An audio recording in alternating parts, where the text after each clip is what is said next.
ہماری جو سیریز چل رہی ہے ہم اس کا پارٹ 3 کرتے ہیں۔ کل ہم نے اس میں دیکھا تھا کہ آخری ٹائم پہ انسان چاہتا ہے کچھ نیکی کر لے، خاص طور پہ اگر اچانک موت آ جائے پھر تو بہت کر لیں، اس لیے کہ کسی وقت بھی اچانک جانا پڑ سکتا ہے،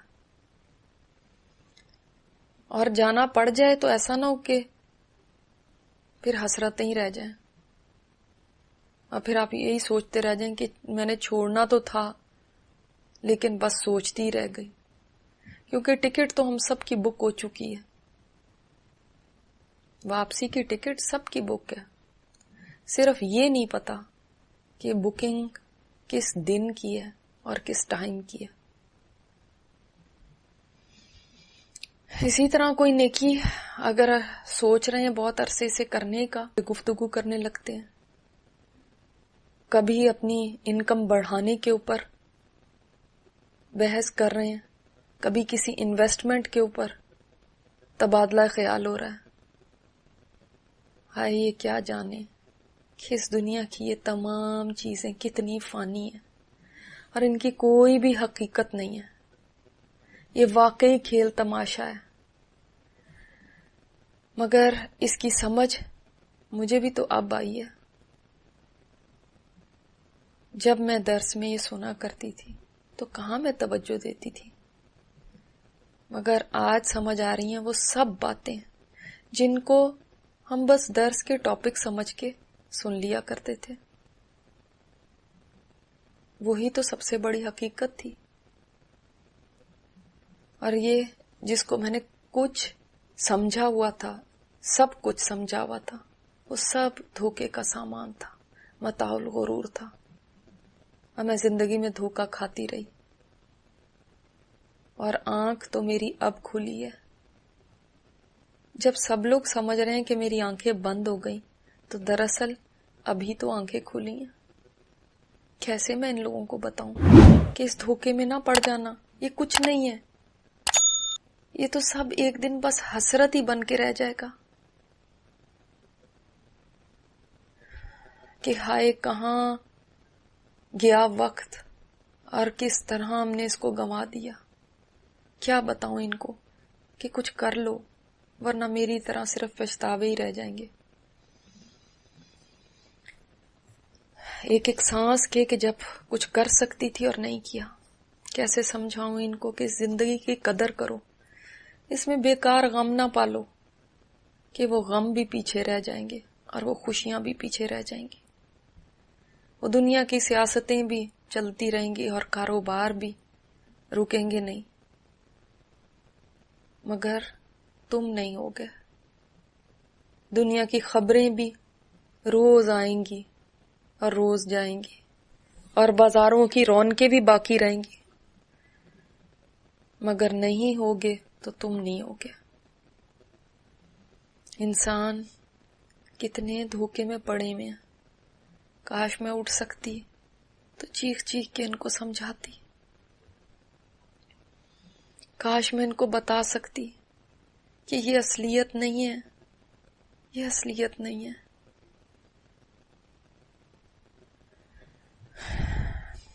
حرکت بند ہو گئی ہے، لگتا ہے گاڑی رک چکی ہے، مجھے نکالا جا رہا ہے، اور بہت سی مانوس آوازیں پھر سے آنے لگی ہیں، کہیں بھائی کی، کہیں ماموں کی، کہیں دوسرے رشتہ داروں کی، مجھے لے جایا جا رہا ہے اور کسی سخت جگہ پہ رکھ دیا گیا ہے، رکھنے والے رکھ کے جا چکے ہیں، کمرے میں مکمل خاموشی ہے، پتہ نہیں اب کیا ہونے والا ہے۔ کئی لمحے یوں ہی گزر گئے، اب آہستہ آہستہ دروازہ کھلنے کی آواز آ رہی ہے، اور امی، گڑیا، بہن کی آواز کو تو پہچان رہی ہوں، مگر ان کے ساتھ کچھ اور آوازیں بھی ہیں، یہ تو بڑی جانی پہچانی آوازیں ہیں، یہ میری دوستیں ہیں، اور ان کے ساتھ کچھ اجنبی آوازیں اور بھی ہیں، کوئی کینچی سے بڑے جیسے شاید جھکی بھی ہے، مجھے اس کے آنسو اپنے چہرے پہ گرتے ہوئے محسوس ہو رہے ہیں۔ وہ امی، میری امی کہتے ہوئے میرا ماتھا چوم رہی ہے. گڑیا بیٹا اب آپ نے بہادر بن کے رہنا ہے، بالکل رونا نہیں ہے، ابو کا بھائی کا خیال رکھنا ہے. میں پتہ نہیں کیا کیا کچھ کہہ رہی ہوں، مگر میری آج کوئی آواز نہیں ہے. یہ آوازیں میرے اندر سے ہی اٹھتی ہیں اور اندر ہی دم توڑ جاتی ہیں. اور میرے ارد گرد وہی نورانی چہروں والے اجنبی پھر کھڑے ہوئے ہیں. اب یہی میرے ساتھی ہیں جہاں بھی میں جاتی ہوں. ہاں، دنیا میں بھی تو یہ ساتھ ہوا کرتے تھے، مگر اس وقت ان کا احساس ہم نہیں کیا کرتے تھے. میرے اوپر پانی ڈالا جا رہا ہے، اور یہ اجنبی خواتین کتنی اچھی ہیں، مجھے کتنے پیار سے غسل دے رہی ہیں اور ساتھ ساتھ دعائیں کرتی جا رہی ہیں. اور میرے پاس کھڑی ہوئی یہ نورانی مخلوق ان کی دعاؤں پہ آمین کہی جا رہی ہے. وہ اپنے لیے دعائیں کر رہی ہیں اور کبھی کبھار میرے لیے کر دیتی ہیں. امی اور گڑیا کی آوازیں کچھ فاصلے سے آ رہی ہیں، مگر پتہ نہیں کیا کہہ رہی ہیں. ہاں، البتہ میری سہیلیوں کی آوازیں مجھے صاف سنائی دے رہی ہیں. دونوں کچھ دیر سے میری تعریفوں میں لگی ہوئی ہیں، لیکن اب پھر وہی موضوع شروع کر دیا ہے. تم کیا پہن رہی ہو؟ کوکی کی بیٹی کی ولیمے پہ کتنے بجے نکلو گی؟ ہاں، آج کل یہ چیز بڑی ان چل رہی ہے، نیا ڈیزائن یہی آیا ہوا ہے، اور فلاں جگہ بڑی سیل چل رہی ہے. اور تم نے اس شو کے ٹکٹ لے لیے؟ میں سخت دکھی ہو رہی ہوں ان کی باتیں سن کے. روفی اور نازی، کیا ابھی بھی تمہیں یہ باتیں سوجھ رہی ہیں؟ کیا مجھے دیکھ کے بھی تمہیں عبرت نہیں آ رہی؟ بس 2-4 منٹ کے لیے میرا ذکر کیا، پھر تم مطمئن ہو گئی. کیا اتنا سا ہی سیکھا ہے تم نے میری موت سے؟ کیا میرے لیے دعائیں کرنے کا تمہیں کوئی خیال نہیں ہے؟ ہاں، میں نے کوئی نیک دوست بنائی ہوتی جو جانتی ہوتی کہ اس وقت کیا کرنا چاہیے، تو آج ایسا نہ ہوتا. میری دوستیں دکھی تو لگ رہی ہیں، مگر ان کو معلوم ہی نہیں کہ آج مجھے کس چیز کی ضرورت ہے. وہ پھر انہی باتوں میں لگی ہوئی ہیں.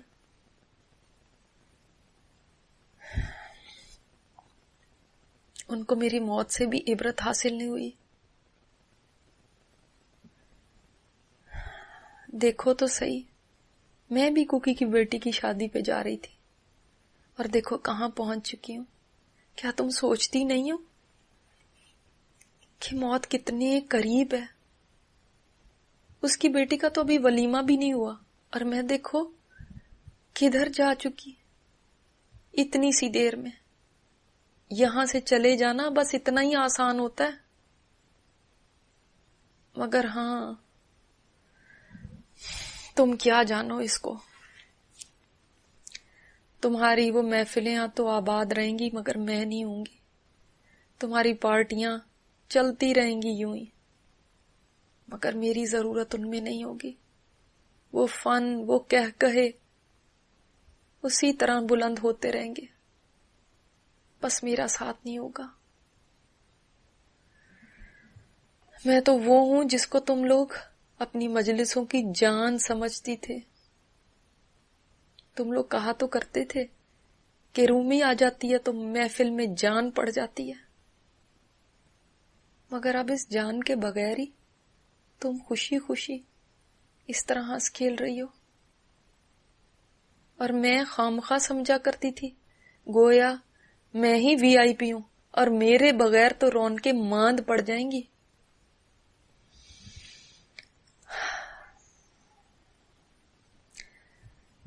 مجھے یوں لگتا تھا میرے بغیر تمہاری پارٹی سونی ہو جائیں گی، مگر لگتا ہے تم لوگ تو ایک دن بھی انتظار نہیں کر سکو گے.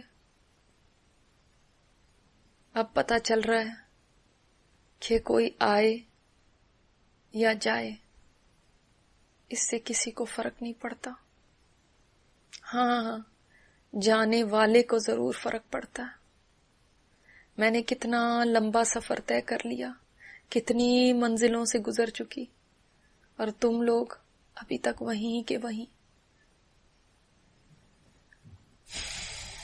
میں تمہیں کیا کہوں، میں خود بھی تو تم جیسی تھی۔ میری کزن جب مجھے قرآن کی طرف بلاتی تھی تو مجھے بہت اچھا لگتا تھا، میرا بڑا دل لگتا تھا ان مجلسوں میں، مگر پھر تمہارے پاس آیا کرتی تو پھر وہی دنیا یا دنیا۔ میں تمہاری وجہ سے پوری طرح قرآن کی طرف بھی نہیں ہو سکی۔ تمہاری طرف آتی تو قرآن کی کشش کھینچ لیتی، اور قرآن کی طرف جاتی تو تم لوگ کھینچ لیا کرتے تھے۔ وہ کتنے اچھے دن تھے جب عمل کا موقع میرے پاس تھا، مگر میں نے تمہاری محفلوں میں کتنے گھنٹے، کتنے منٹ، کتنے دن غفلت میں گزار دیے۔ اس کی سمجھ تو مجھے آ جا رہی ہے، مگر اب سمجھنے کا کیا فائدہ۔ ایک دم مجھے ان خواتین نے آہستہ سے کروٹ دی ہے، پھر آہستہ آہستہ نرمی سے مجھے صابن لگا رہی ہیں۔ مجھے ہمیشہ سے اپنے سطر کا بڑا خیال ہوا کرتا تھا، مگر انہوں نے اتنے خیال سے میرا سطر ڈھانپا ہوا ہے کہ ذرا دیر کو بھی کھلنے نہیں دیا۔ یہ سوائے اللہ کے ذکر کے اور دعاؤں کے اور کچھ نہیں بول رہی۔ کاش میں ایسے ہی لوگوں کو دوست بناتی، کم از کم میرے بات پتا تو ہوتا ہے ان کو کرنا کیا ہے۔ اب وہ بڑی احتیاط سے میرے سر میں کنگھی کر رہی ہیں، میرے بال کنگھی میں پھنس گئے تو ایک دوسرے سے کہنے لگی ذرا نرمی سے، پیار سے، اے عورتوں تم کتنی اچھی ہو، تمہارا یہ عمل کتنا پیارا ہے۔ تم ایک ایسی بندی کو جس کو تم جانتی بھی نہیں، جس سے تمہارا کوئی واسطہ نہیں، جو تمہیں کچھ نہیں دے سکتی، جو تمہاری کوئی شکایت نہیں کر سکتی، جو تمہیں کچھ کہہ نہیں سکتی، اس کو اتنے پیار سے غسل دے رہی ہو۔ تمہارا رب ضرور تمہیں اس کی جزا دے گا۔ مجھ سے تو تم اچھا کرو یا برا، سختی کرو یا نرمی کرو، مجھے الٹاؤ یا پلٹاؤ، میں تو کچھ بھی آج بول نہیں سکتی۔ میرا آخری غسل ہو رہا ہے، اور میں یہ بھی نہیں کہہ سکتی مجھے کیا پسند ہے اور کیا نہیں پسند، ایسا کرو اور ایسا نہ کرو، پانی ٹھنڈا رکھو یا گرم رکھو، کروٹ آہستہ دو یا سختی سے دو، دیکھو دیکھو کہیں میرا سطر نہ کھل جائے۔ میں کچھ نہیں بول سکتی۔ کاش میں اپنی زندگی میں ایسی ہو جاتی کہ کوئی مجھ سے اچھا کرتا یا برا، بھلائی کرتا یا برائی، میں سہ جاتی، میں کچھ نہ بولتی۔ آج بھی تو سہ رہی ہوں، آج بھی تو کچھ نہیں بول پا رہی۔ اسی طرح اس وقت بھی نہ بولتی، نہ لڑتی، نہ غیبت کرتی، نہ بدلے میں برا کرتی تو کتنی بھلائیاں سمیٹ لیتی، محسنین والا درجہ پا لیتی۔ مگر اس وقت میرے پاس آزادی تھی، میرے پاس زبان تھی، جو چاہتی تھی بولتی تھی، کوئی روک ٹوک نہیں تھی۔ اس وقت کہاں میں کسی کو خاطر میں لاتی تھی، کہاں کسی کو بات کرنے دیتی تھی، پورا پورا بدلہ لیتی تھی۔ کیا میں اس وقت ایسی نہیں ہو سکتی تھی جیسی آج ہوں؟ آج بھی تو صبر کر رہی ہوں، کیا اس وقت نہیں کر سکتی تھی؟ آج بے شک مجھ سے بڑا اچھا سلوک کیا ہے، مگر مجھے آج یہ بات زیادہ پسند آتی اگر میری اپنی بیٹی کو غسل دینا آتا اور وہ مجھے محبت سے غسل دیتی اپنی ماں کو۔ مگر میں تو اس کو کبھی کہیں فوتگی میں لے کر بھی نہیں جایا کرتی تھی کہ بچی یہ ڈر جائے گی۔ کیا آج اس کی اپنی ماں ہی مردہ نہیں پڑی ہوئی اس کے سامنے؟ بھلا یہ مردہ جسم بھی کیا کسی کو نقصان دے سکتا ہے؟ یہ تو خود اتنا محتاج ہوتا ہے، اس سے کیوں میں ڈرتی تھی؟ یہ مردہ جسم تو خود بیچارہ اپنے انجام سے ڈرا ہوا ہوتا ہے، اور ہم کیسے اس سے دور بھاگا کرتے تھے۔ میں تو اتنا ڈرتی تھی کہ موت کا کہیں ذکر بھی ہوتا تھا تو لوگوں کو چپ کروا دیا کرتی تھی کہ بس کرو، جب آئے گی تو دیکھا جائے گا، ابھی کیوں سارا مزہ خراب کر رہے ہو؟ کیا ضرورت ہے ان باتوں کی؟ مجھے تو کبھی اس بارے میں سوچنے کی فرصت تک نہ تھی، نہ ہی کبھی یہ میں ایک دن خود خبر بن جاؤں گی۔ کتنا مان تھا اپنی طاقت پر، اپنی جوانی پر، مگر جب خدا کا حکم آ گیا تو سب جوانیاں دھری کی دھری رہ گئیں، سب طاقتیں گم ہو گئیں۔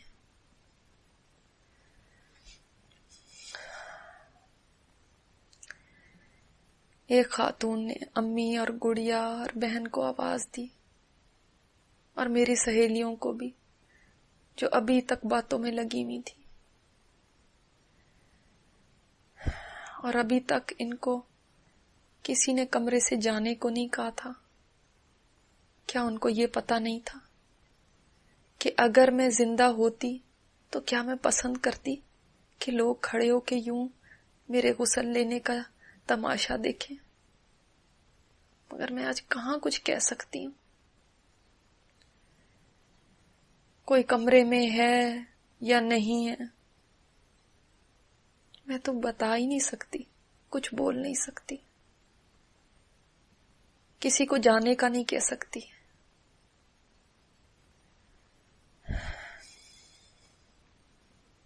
امی، بہن، گڑیا، سہیلیاں سب جلدی جلدی چلتی بھی میرے ارد گرد جمع ہو رہی ہیں، اور سب مل کے مجھے سفید چادروں میں لپیٹنے لگی ہیں۔ مجھے کروٹ دینے کے لیے اب اتنے سارے لوگوں کی ضرورت ہے، کہاں میں خود ایسی جوان ہوتی تھی کہ بھاگ بھاگ کے دوسرے کے بھی کام منٹوں میں کر دیا کرتی تھی، اور کہاں یہ کہ آج اس قدر بے بس ہو چکی ہوں۔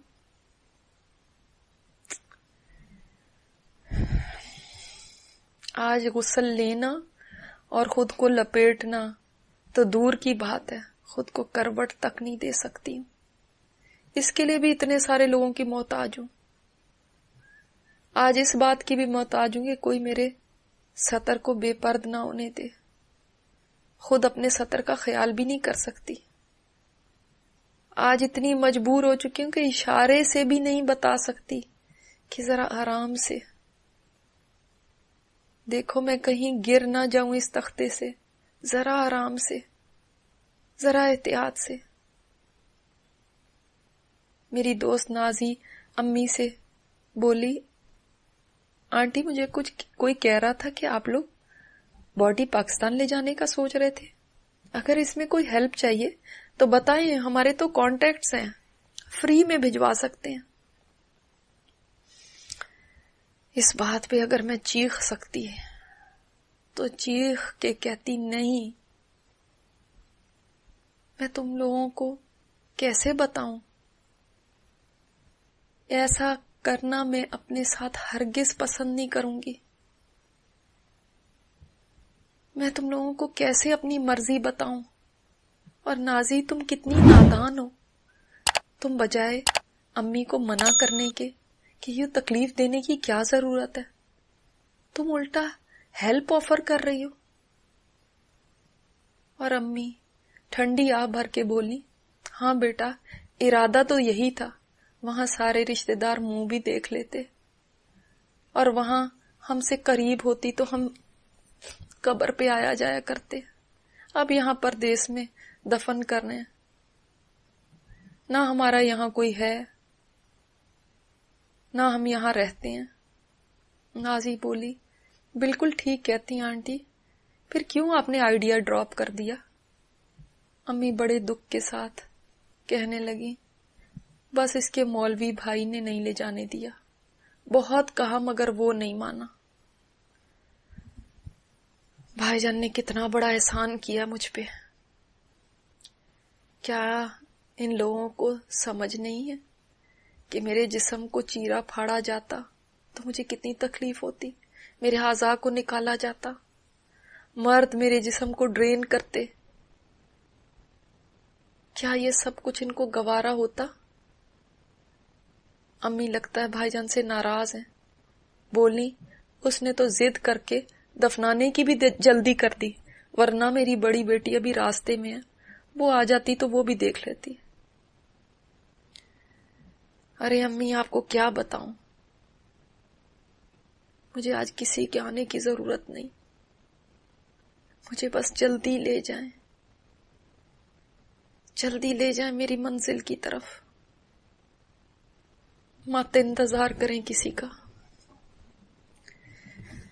اور مجھے تو آج سمجھ آ رہی ہے کہ میرے محبت کرنے والوں میں بھی میرے فائدے کے تو وہی ہیں جن کو دین کی کچھ سمجھ ہے۔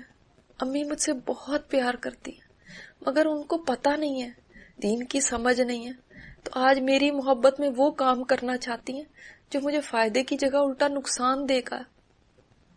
اور بھائی جان جن کے دین کی قدر مجھے کبھی نہیں آئی تھی دنیا میں، تو میں ان کی داڑھی اور حلیے کی وجہ سے شرمایا کرتی تھی کہ کہیں میری فیشنیبل دوستیں ان کو دیکھ نہ لیں، دیکھیں گی تو کیا کہیں گی کہ یہ تمہارا مولوی بھائی ہے۔ ان کے تو شوہر اور خاندان والے انتہائی اپ ٹو ڈیٹ اور ماڈ اسکواڈ ہے، اور مجھے اپنی بے عزتی لگا کرتی تھی کہ بھائی جان کیوں اس طرح سے رہتے ہیں۔ ہائی سوسائٹی میں اٹھنے بیٹھنے کے قابل نہیں رکھا انہوں نے خود کو۔ ہائے اب کہاں وہ ہائی سوسائٹیاں اور کہاں وہ فیشن، بھائی جان کو ان کی وہی پارسائی کام آ جائے گی، ان کا وہ اخلاق، ان کی وہ نیکی پرہیزگاری۔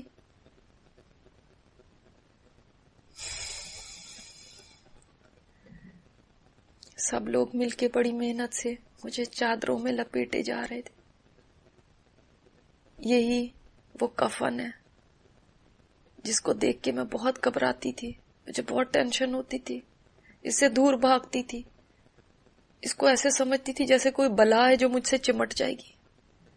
اور آج دیکھو یہی میرا ہمیشہ کا لباس ہے۔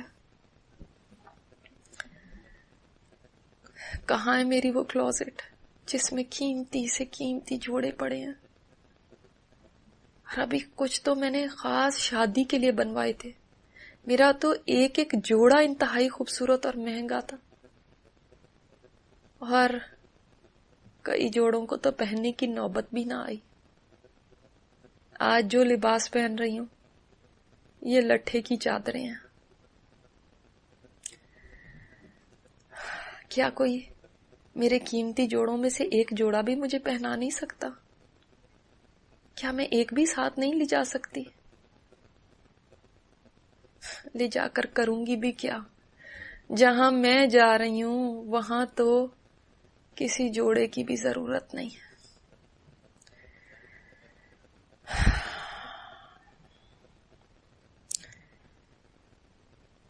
میرے جسم کو تو چادروں میں لپیٹ دیا گیا ہے، اب حجاب مجھے پہنایا جا رہا ہے۔ یہ وہی حجاب ہے جو دنیا میں لیتی تو تھی، مگر ہمیشہ یہی تمنا کرتی تھی کہ نہ ہی پہننا پڑتا تو اچھا تھا، اور کبھی کبھی سوچ بھی لیتی تھی کہ اب اتار دوں گی، مگر پھر کہیں کسی درس میں چلی جاتی تو تھوڑا سا ڈر جاتی، پھر ارادہ چھوڑ دیتی۔ اور آج آخری سفر پہ دیکھو کیسے اچھی طرح مجھے یہی حجاب پہنایا جا رہا ہے جس کو میں سر سے سرکاتی رہتی تھی۔ ایک خاتون نے امی اور گڑیا سے کہا، آنٹی آپ لوگ آخری بار دیکھ لیں۔ پھر ہم چہرہ بند کرنے لگے ہیں۔ امی نے میرا ماتھا چوما، پھر گڑیا آگے آئی اور مجھے چومتی جا رہی ہے اور بس روئے جا رہی ہے، اور وہ خواتین کہہ رہی ہیں دیر ہو رہی ہے اب بس کریں۔ مجھے محسوس ہو رہا ہے میرے چہرے پر چادروں کی ایک کے بعد ایک تہہ ڈالی جا رہی ہے، اور مجھے ہمیشہ کے لیے ان چادروں میں بند کیا جا رہا ہے آگے لے جانے کے لیے۔ پھر ہم اگلی دفعہ دیکھیں گے کہ آگے کیا ہوا۔ اللہ تعالیٰ اس وقت کو ہمارے لیے آسان کر دینا۔ یہ بڑا بے بسی کا وقت ہے، بہت بے بسی کا۔ ربنا تقبل منا إنك أنت السميع العليم وتب علينا إنك أنت التواب الرحيم. صلى الله تعالى على خير خلقه محمد وعلى آله وأصحابه أجمعين برحمتك يا أرحم الراحمين. آمين يا رب العالمين.